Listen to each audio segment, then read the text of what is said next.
plusieurs pistes. Déjà, on peut s'inspirer de son projet de vie. Par exemple, quelqu'un qui a envie de changer de cadre de vie, de qualité de vie, de s'installer à la campagne, par exemple, mais aussi partir de ses idéaux, d'un sentiment citoyen ou de valeurs que l'on a, que l'on souhaite défendre. Par exemple, l'écologie, l'environnement sont des valeurs que l'on peut retrouver dans un projet.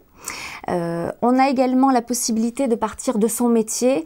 Alors partir de son métier ou de sa passion ou de ses passions.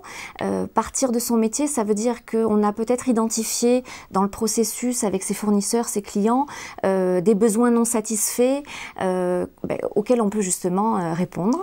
Et puis partir de sa passion, tout simplement, si vous avez une sensibilité pour l'art, pour la musique ou pour une activité sportive, peu importe, vous pouvez avoir envie de développer un projet dans ces domaines-là. Donc pourquoi pas. Autre possibilité, autre piste, on peut imaginer simplement déceler une opportunité autour de soi. On a dans notre entourage un entrepreneur qui nous propose de s'associer sur un projet, pourquoi pas, ça peut être une piste. On peut aussi s'inspirer des besoins de son environnement. Dans mon quartier, dans ma ville, je remarque qu'il y a un manque, tel produit, tel service ne sont pas proposés. Attention toutefois à se demander si on est le seul à se poser la question ou si d'autres personnes se la posent également et du coup s'il y a un marché sur ce type de produit.